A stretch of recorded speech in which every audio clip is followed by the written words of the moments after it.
Maruti பிரிஸா diesel variant காரில் general செக்கப்புக்காக customer நம்ம கேரேஜுக்கு வந்தாங்க. 4 வீலையும் கழட்டி பிரித்து செக் பண்ணி பார்த்ததில் ஃப்ரண்ட் ரோட் ரொம்ப வீக்காக இருந்துச்சு. ஸோ அதனால் லெஃப்ட்டு ரைட்டு ரெண்டுமே ஜோடியாக ஃபிட் பண்ணுறோம். அதே மாதிரி இது தட்டினா வராது. 12 நம்ம போல்ட்டை போட்டு கழட்டி புதுசு வாங்கி ஓய் வாங்கி ஃபிட் பண்ணோம். அதே மாதிரி பேக்கில் பிரேக் ஷூ செக் பண்ணி பார்த்ததில் ரொம்ப டஸ்ட்டு தான் இருந்துச்சு.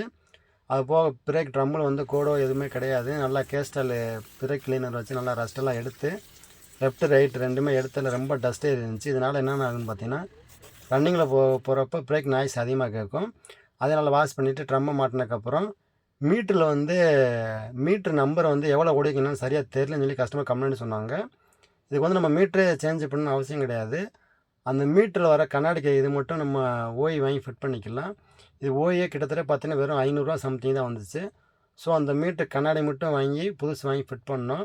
இதனால் என்ன நம்மனா டீசல் போகிற அளவு மீட்ரு எவ்வளோ ஓடிருக்கு என்னென்னு வந்து சரியாக தெரியாது. ஸோ அதனால் நம்ம மீட்ரு கண்ணாடி வாங்கி புதுசு வாங்கி ஃபிட் பண்ணோம். அது போக டீசல் ஃபில்டர்லேருந்து லைட்டாக மைனூட்டாக வேறு டீசல் வந்து லீக்கேஜ் ஆகிருந்துச்சு. ஸோ அதனால் நம்ம ஃபில்ட்ரு மட்டும் மாற்றினா அந்த லீக் வந்து சரியாகாது. பாடி எங்கோ லைட்டாக டேமேஜ் இருந்தால் அந்த மாதிரி கம்ப்ளைண்ட் வரும். ஸோ நம்ம அதனால் ஃபில்ட்ரு அசம்பிளியே டோட்டலில் வாங்கி சேஞ்ச் பண்ணுறோம். ஏன்னா மறுபடியும் அந்த கம்ப்ளைண்ட் மேக்ஸிமம் வராது. சப்போஸ் வெறும் ஃபில்ட்ரு மட்டும் சேஞ்ச் பண்ணாலும் சேஞ்ச் பண்ணிக்கலாம். இதில் அந்த ஃபில்ட்ரு அசம்பிளி வீக்காக இருந்தாலும் நம்ம அசம்பிளி வந்து ஃபுல்லாக ஃபிட் பண்ணோம். ஏசி ஃபில்ட்ரு வந்து ரொம்ப டஸ்ட்டே இருந்துச்சு. இதில் ஏசி ஃபில்ட்ரு அந்த ஹோல்டரே இல்லாமல் இருந்துச்சு.